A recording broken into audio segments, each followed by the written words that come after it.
Hello, welcome to the Tutors of Life podcast, where we research life so you don't have to.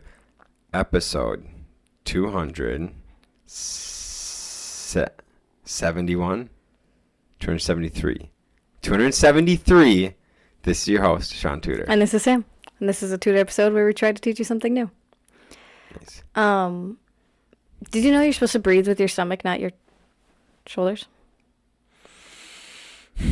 Like that. Mm-hmm. Do you see my tummy? Okay, fine. I'll give it to you. Okay, cool.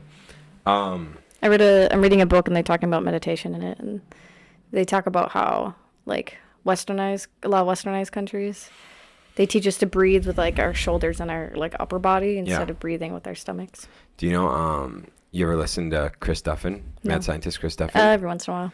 He teaches you to breathe with your back. Well, yeah, because you have like, we had to learn how to breathe in band, obviously. So there's like different like sections you can fill up, and it's like your stomach first, and then your shoulders should be very last. Yeah, so you can fill up your lower back. Yeah.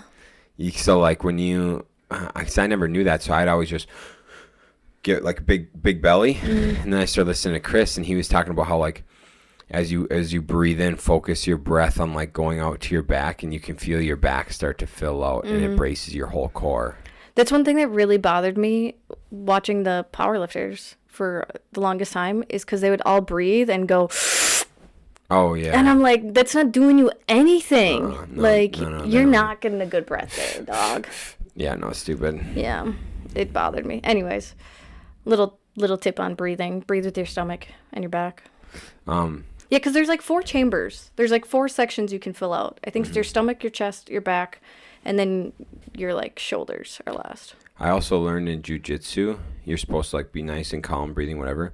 But if you're in a bad spot and someone's trying to like choke you or has a lot of pressure on you, what you do is you do like short little breaths to like keep getting air in, and then short little breaths out. Because if someone's got a lot of pressure on you and you're trying to breathe in and out nice and easy, when someone's got a lot of pressure on you, it's just instantly going to blow all out, right? Yeah. So you like do little things and hold your breath, and then let it out when they relieve a little pressure. And so then you're doing that so that like you're keeping as much oxygen in your system as possible through like little short changes. But that's only when you're in a panic state. Right. Other than that, you should always be like breathing nice, calm, easy, whatever. Anyways, Shaun, what are we tutoring on today? Not about breath. No. Could be. If you breathe correctly, it can help lower anxiety. Oh yeah, dude. Absolutely. Same with giving hugs. Can it? If you hold a hug for over 5 seconds, it starts to like release like shit, and you like That's cool. depression and shit goes down. Oh, I could like, see that. Feels weird though, holding a hug that long. In I've the- only done it a few times. In the past, well, you and I have done it, but with other people, are you saying? Yeah. Yeah. In the past hold 2 a weeks, hug. I've shaken multiple people's hands, and they like don't let go. Like I'm meeting someone, and they like just keep holding on and just like keep talking to me about like who I am or whatever, and I'm like, this is weird. Get your hand off me, boy. Yeah, I'm so used to short handshakes, and then I've had a couple people, like, not even, like, it's not just one person. It's been, like, probably a handful of people that have been, like, just keep holding on and shaking as we're, like, talking about who I am and usually about Shaun, actually. I've noticed the last month, It's been interesting.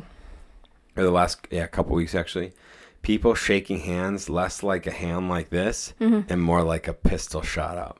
You know what I'm saying? Is it supposed to be like a pistol shot up? Nah, I think people do it to try to get a power move on you. You know? I make sure to, like, have, like, a really tight hand grip. Yeah. Because so many women, like, give such, like, wussy-ass Oh, ones. dude, so many men give wussy. Yes. Yeah, I'll show you what it's like. Oh, that's weird. No, that's like, weird. Yeah, it's like bam. Like Yeah, that. no. Yeah. No. I don't like that. You do it again. I win. So that weirded me out too much. I couldn't hold on. You can't hold on. You're holding on to like, yeah. Well, because What do I do? essentially, like, your wrists are so much bigger than mine. I can't Yeah. fucking do shit. Okay, anyways. I love it, dude. I think that shit's awesome. People Okay. trying to pull power moves on people. Ooh, okay, Shaun, what are we tutoring on? We're tutoring on like some of the things to think about when you're first getting into entrepreneurship. Yeah, I think like tips for beginner entrepreneurs. Yep. And we just wanted to talk about this or tutor on this a little bit because, like, with recon going on, we've been talking to a lot of people that are just starting their businesses, just starting their real estate. And there's just parts that they're just not grasping. I've heard a lot of the same things from multiple people, and we just think it's important for, like, beginner entrepreneurs to hear these things, honestly. Yeah. So number one, the biggest thing you need to think of when you're first starting out is you're going to have to problem solve. So if you don't know how to do something, there's this wonderful world of Google and the equally wonderful world of YouTube. Yep. So spend time, like, let's just say you're like, I want to buy a house, okay? Well, how do I buy the house? Google how to buy a house, and it's going to tell you in the step, you got to identify the house, got to do an offer to purchase, got to go to title, got to do closing, right? Or find funding, whatever. So the same shit is going to be like, okay, well, what do I got to do then? How do I find houses? That's where you start Googling. How do I find real estate to buy?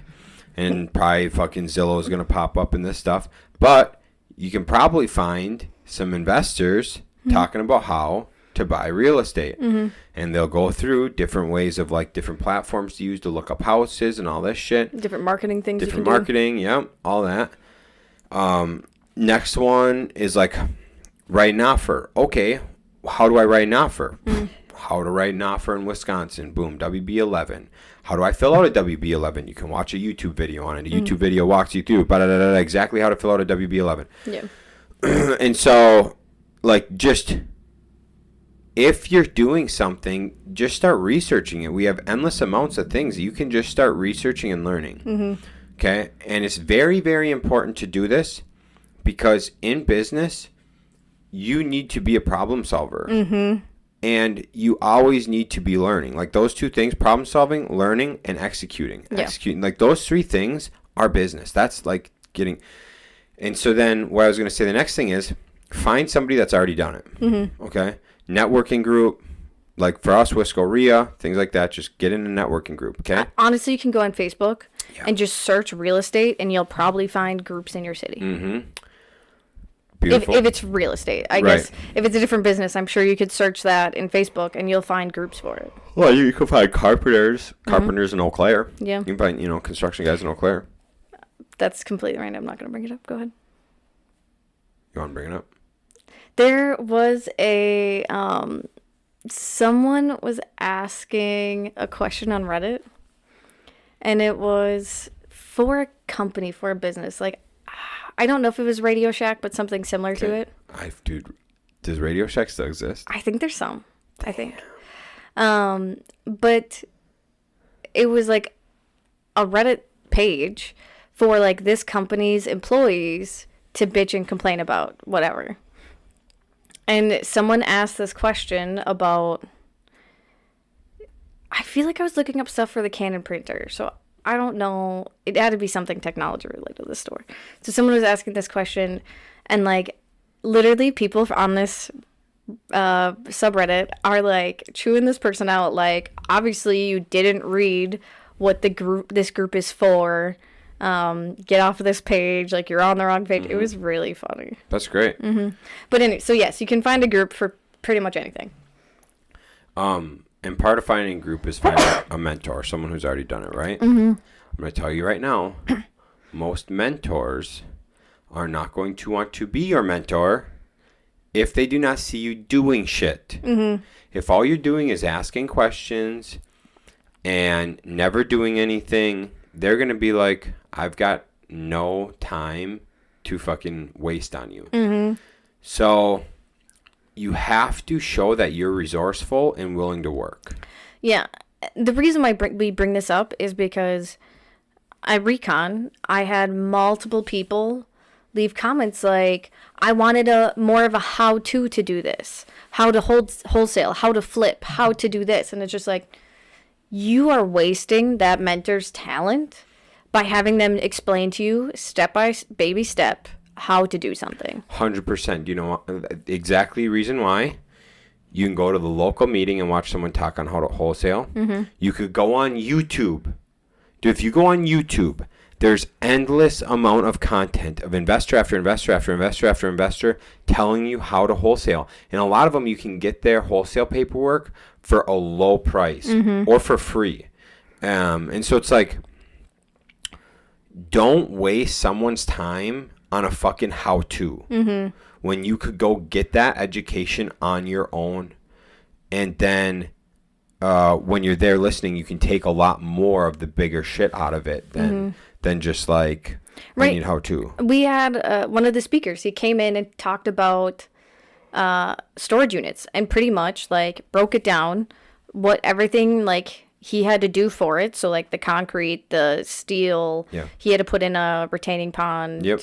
But he didn't break it down to, I had to find a concrete contractor, I had to find a this contractor. Like, he didn't break it down in that little of things. Like, he explained it in a way where, like, you still have to figure out 50% of the shit on how to do it. He's just giving you the fucking roadmap. You still got to do all the driving. Yep, exact. I like that. That was good. Dude, quote. That shit should be a fucking quote. That should be a quote.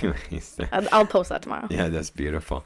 And just put my name down there, and then we'll find out someone else already said it, and then I'll. I usually Google. Guarantee someone said that before. I usually Google. Why can't I say Google? It's tough. Oh my gosh. It keeps getting stuck in my throat. Usually I Google things before I post them to see who said it first. That's cool. So I will. So yeah, that's one of the things you got to do. Is like, so you have to show that you're resourceful and actually doing the work. Find someone that's already done it. Get in networking groups, whatever, so you can get a mentor. And then, and it doesn't even have to be like, some people like are like, oh, that's my mentor. I've got like half a dozen mentors. And I just like, none of them probably know they're my mentor. But if you have a question, you know you can call them and they'll answer it. That's it. I'm like, but I only go to them when I'm like stumped. I'm not going to these people unless I'm like, hey, I could actually really use some help. Here's a good example of problem solving for you guys. One day, one of our tenants called us saying that their heat stopped working, and it was right when it started to get really cold. I'm not calling Brooke out, but it's a good example of this. Brooke goes, I'll call the an HVAC person. Well, I go to Shaun, tell him, and he's like, oh, it is an oil tank. So I go back to Brooke and I'm like, hey, it's an oil tank. Ask them to check if it's like what the gauge says. So she asks the tenants to go take a picture of the gauge. Guess what? It's empty. So got to cancel the call with the HVAC and had to call for a propane refill instead. Right. Propane? No. Oil? What? It's fuel oil. Fuel oil. So that, like, problem solving is like asking the necessary questions. So not just immediately be like, okay, I'm just going to call an HVAC person because I don't know. Like, making sure you go through every bit of knowledge that you need before coming up with a conclusion for it, really. Right. We had to do it all the time at the group homes. All the time. Problem solving was a necessity. A lot of people don't know how to problem solve. Shaun and I know how to problem solve in different ways, too. Shaun's really good at, like, the quick, short answers for things. I'm better at the, like, okay, we can take time to think about this, really analyze everything. Yeah, I'm good at, like, putting out a fire. Yeah. That's my strong suit. I can with some things, but most things, like, I need a little bit of time to analyze and come up with the best solution. Yeah, which is good. So, I mean, another thing you're going to have to do is you're going to have to put out a lot of fires.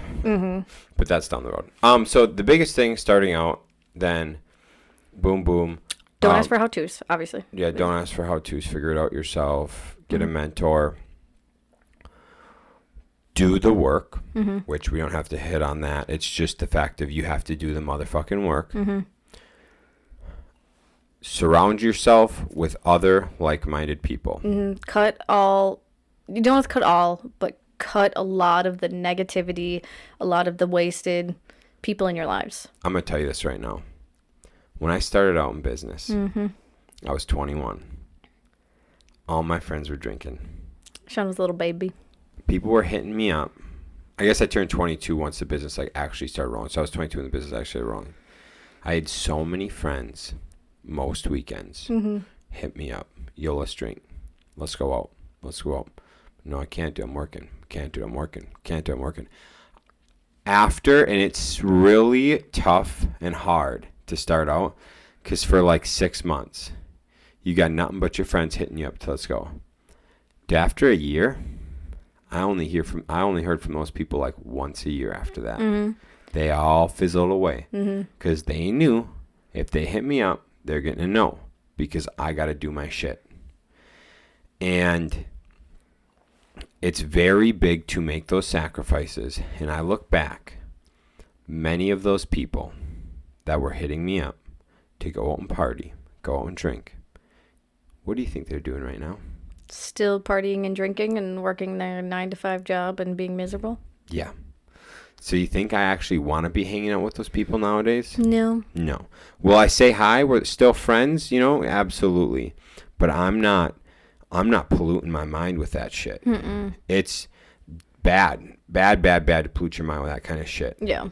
And so you very much have to limit your exposure to people that are not like where you want to be doing what you're doing at a higher temperature, operating at a higher temperature, right? Because you're the sum of the 5 people, some of the 5 people around you. Mm-hmm. And so if 4 out of 5 are deadbeats, 5 out of 5 are deadbeats, so are you, dog. But if everyone around you is like go-getters, dude, you're good. Mm-hmm. Like, I don't really spend much time with people not getting after it. Yeah, no, we really don't. And, like, even the people I talk to and stuff, I don't really talk to people who aren't getting after it. Yeah. It's just not. And as I grow, that'll grow, too. That group will grow. Either those people will evolve and grow with me, or I'll move on. Mm-hmm. But it's very, very important with who you're spending your time with. It is a lonely road, guys. It is a very lonely road. 100%. Andy says it all the time. Like, you are gonna have more haters than you will supporters. Yeah. And you get used to it. It's what's gonna happen. That's what happens. I'll say this. Oh, go ahead. Sorry, go ahead. No, I'm thinking of the next one. Okay. Like, one of my best friends is Hazi. Mm-hmm. I see him like once a month. Mm-hmm. And you guys know that, and you're like totally okay with that. We're getting it, dude. Mm-hmm. But yeah, one of my best friends. Mm-hmm. But it's just how it goes, It's part of life. Mm-hmm. So, and like we've got great friends who aren't like getting after it in business like we are. Yeah. They're just great friends that we like their morals, like their personalities and shit like that, and we're still great friends with them. Mm-hmm. But I'm not surrounded by them 24/7. Visit them once a month. Mm-hmm. Whatever. I mean, we've talked about this on previous podcasts. Like, if there is something we can learn from them, like take 100%. It. 100%. So, I mean, like, most of the other people that we hang out with, yeah, they're happy with their 9-to-5s. Or maybe they're miserable with their 9-to-5s. I don't know. Right. But, like, they have good, like, high family morals. Or, mm-hmm. like, they're always active doing things. Mm-hmm. Like, it's stuff like that, like, we still can take away from those people. Oh, absolutely. And enjoy it with them. Mm-hmm. But, yeah, so, boom. Okay, what do you got after that? Andy just talked about this. Patience. Mm-hmm. You gotta let the cake bake. Mm-hmm. Understand. This is a very long, lonely road, right? Like we were saying. Do not try to speed it up and rush things, cut corners, things like that. Take your time.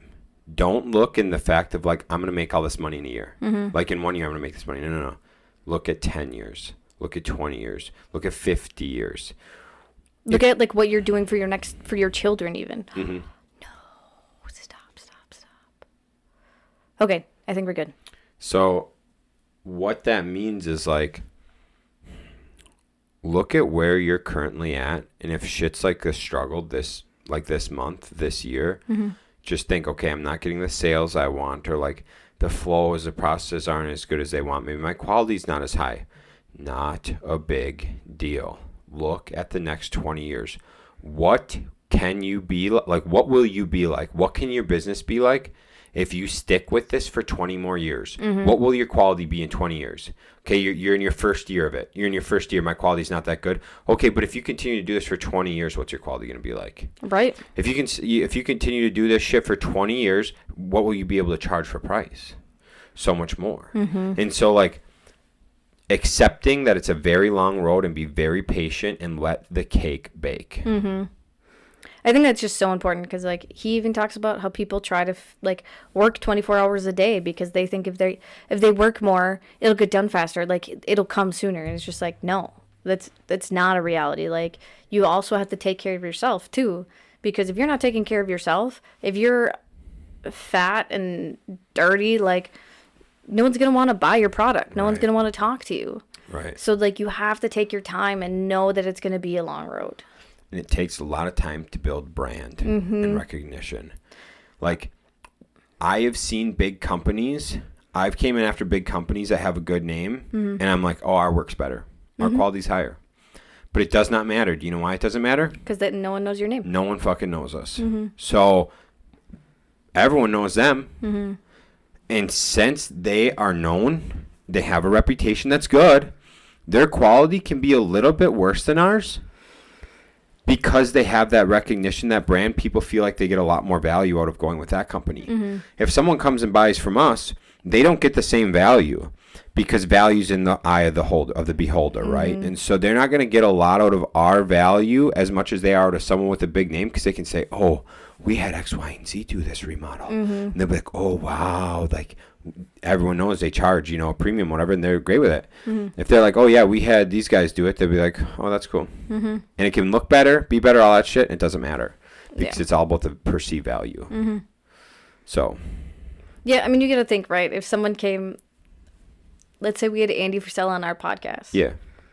That isn't going to mean shit to people. Because they're just like, what podcast is that? Like, what are you talking about? 100%. But if he's on the Joe Rogan podcast, right, people are going to be like, oh my God. Like, exactly. Like, good for him. He was on such a, like, a 100%. Huge thing. Yeah. 100%. Yeah.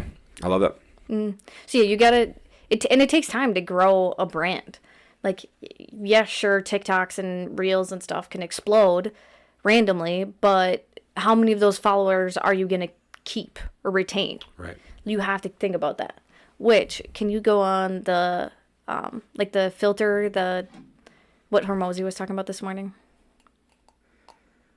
Your target market. Oh. Okay, 1 second. Hold on. I gotta write shit down so I don't forget it. 1 second. I'll go on a little bit of a thing. Finding the right market and, like, marketing correctly. So you could send out 400,000 flyers or have a list of 400,000 people to call and to put it in your funnel of, like, potential clients. But you have to think, like, you have to keep contact with the ones you have made contact with. Because if you're not retaining those calls, those customers, you're not, like, checking up with them, like, they're just gonna forget about you. Like, it's not gonna matter. Like, having a good overall or a great overall experience means so much to people. So if we are realtors, and I'm only talking about this because AJ just did, if we're realtors and we contact someone and they're just like, oh, I don't want to sell my house right now, but I'm looking for this type of house and want to sell mine in a year. Okay, well, then as realtors, we should know to make a note of that. And, like, you don't have to all out be looking for houses for them, but maybe put them on, like, your list of, like, houses that just went on the market that fit their, like, what they want. And then, like, reach out to them, like, once a month or once a quarter to be like, hey, like, did you see the emails I sent you about houses in your target market? Like, what do you guys think? Do you want to go tour them? Like, keeping that contact with them so their experience is a positive and, like, they know, like, you're going above and beyond for that one customer. Instead of reaching 400,000 people individually only once. Right. How many better sales are you going to get? Right. You're going to get more sales from the people you keep in contact with. Right. Absolutely. I like that. And with that, so kind of what Sam's talking about is like finding your target market. So I guess we could start by this whole thing. We could have started by saying fill out a business model canvas, fill out a business plan. Yeah. If you fill out a business plan, that's going to get you going right away. But part of your business plan, your target market, is finding people, or so like picking a target. So picking a group of people. Pick a group of people who has pain, but who has the qualifications to pay. Okay, so we'll use George for example. We're rocking tight. They target people who are in their forever home or who are like third-time home buyers. They do that for a couple different reasons, but one of the main reasons is people that are in their forever home, they're willing to pay more for it because they're going to be there forever. They have more money typically because they've went up the ladder. They built themselves up in their career. So they're qualified. They typically have the need, or sorry, they have the ability to pay more. And lastly, they aren't doing cheap things. They're doing nicer things. Yeah. Okay. So tile floors instead of vinyl planking. You know, they're doing the hardwoods instead of same thing. They're putting in a nice kitchen with quartz countertops instead of laminate, right? Yeah. And so by doing that, by qualifying your customer, so his niche, so he picked a niche which is third time home buyer. That's his niche. Third time homeowner Yeah. is his niche. Because they have a pain, which is getting renovations done, and they have the means to pay the prices you want to charge. Yeah. And so by doing that kind of thing, it takes you out of getting lowballed and dealing with the customers that don't actually like can't afford it, don't want it, whatever. Because Kyle and us going and doing work for someone who bought their first house, and we go in and tell them a deck's going to be 30 grand, they're going to be like, No. I don't even have 30 grand. Yeah. They're going to be like, no. Yeah. And they'll be like, well, I only plan to live here for 5 years. Is that going to give me 30 grand back in the sale? Fuck no. Yeah. It's not even worth it. Where if we go to Ryan and Eva, who are in their forever home, and we go, yeah, dude, the deck is 30 grand because that's what it is. And they'll be like, yeah, that makes sense. It's going to be a sick deck. And we're going to be here for a long time. We're going to be here forever. We want a nice deck. You know, otherwise you would just do a small deck, or you wouldn't even do a deck. You would just have grass outside your door after a step. Yeah. So, I mean, it's all just putting that shit into perspective of, like, finding your niche so that you qualify them and they actually have a pain for your need. Yeah. All right. You got anything to go off of that? Just do a vision, please. Please. Oh, yeah, do a vision. Please do a vision. And literally take what you want in life. I just had to explain this to someone the other day because they were like, well, I don't know, like, what I want for my business or what to do. And I was just like, because all they knew was that they didn't want to work at their career anymore. They wanted to work for themselves. And I was like, okay. I was like, take what your family needs. Okay, your future wife wants to be a stay-at-home mom and you want to have kids. Okay. Sounds like our family. Yeah, definitely. Sure, yeah. And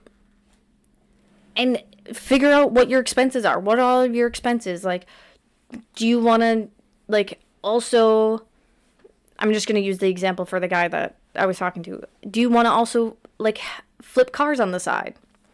And not even, like, flip cars. Like, work on cars as a hobby. So you got to account for that in there. Like, how much your house bills are, everything. Account for literally everything. Figure out what your monthly expenses, and you're like, okay, my monthly expense is this, and I want to give myself a little cushion, so now I know I need to make $85,000 a year.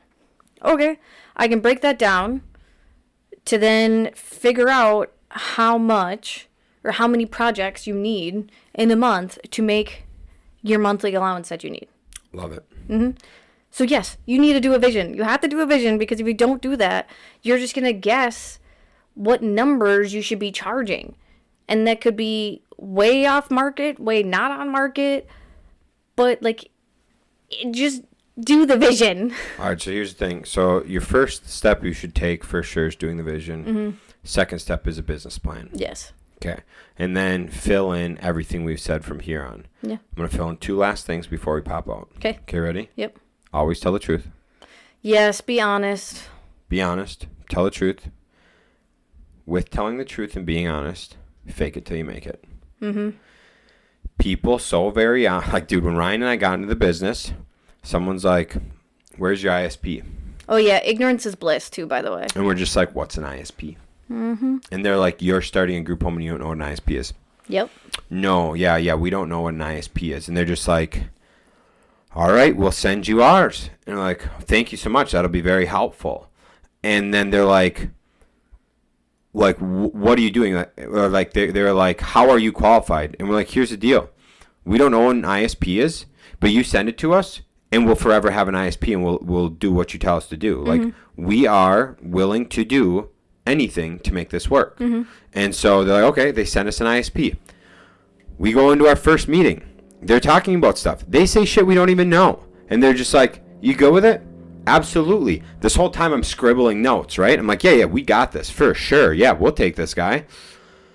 They leave. I'm Googling. What does this mean? Mm-hmm. What does this mean? What does this mean? I'm like, okay, da-da-da-da-da-da. Okay, yeah. Oh, dude, we got this. We can do this for sure. Mm-hmm. Faking it till you make it. That's all it takes. Sometimes, like, dude, I'll go into a customer's house now. They'll be like, I need this done. I'm like, yeah, for sure, we can do that. And they're like, okay. And what do? I take notes, take a couple pictures, leave, and I'm like, who do I know that does this? Ba-da-da-da. Hey, dudes, I got this project. Mm-hmm. This is what it is. Here's the pictures. How much is it going to cost us to do? They tell us what it's going to cost to do. I said, great, it's your job. I'm like, if I get the job, it's yours. Mm-hmm. And I'll just put my 15% on it, and then boom, it's to them. Maybe I'll go and watch them do it. Maybe I'll have my guys work alongside of them to do it. Yeah. A lot of the time, it's Mike that I'm calling. Like, hey, Mike, I got this going on, and he started coming to quotes with me now. But, like, other times, it's like, yeah, I'm calling the Heath brothers or whatever, and it's like, yeah, if I get this job, the job's yours. I'm tacking on my 15%. Everybody wins. Mm-hmm. But when I'm in with the customer, I don't go, geez, I don't fucking know how to do that. I'm just like, oh, yeah, no worries. All right, so you want this, whatever it may be. And I'm like, okay, I'll call someone that knows how to dig a foundation. Get that figured out real quick. Yeah, and make sure to ask questions. Like, if you find it, like, not, like Shaun said, be smart with your questions. How about that? We'll go with that. Yeah. Because you don't want to ask someone who owns 5 other businesses, hey, how did you keep track of all your expenses? Yeah, don't do that, dog. Yeah, so be, smart with your questions. Make sure you do your research first, obviously. But, like, because you don't want to go to your tax accountant and be like, here's all my receipts. Right. So, like, some things, like, you can ask them, like, how would you prefer me to do this? Or, dude. But then take a whole bunch of notes of what they said, and you can go Google search, what does all of that mean? Or go call an accountant or an attorney and take notes from what they tell you. Mm-hmm. Okay, but you're going to spend a little money, but you can ask them as dumb a questions as you want. Oh, yeah. Guys, find a good attorney. It helps. It helps so much. It helps a lot. Anything else? Quick recap. So vision, business plan. Yep. Part of your target market. Mm-hmm. Faking it until you make it. Mm-hmm. Telling the truth. Find a mentor. Get in a group. Be resourceful. There we go. I was gonna say, learn how to problem solve. Yeah, be resourceful, problem solve, and get around like-minded people. Yes, and also last thing, real quick, listen to people that are bigger.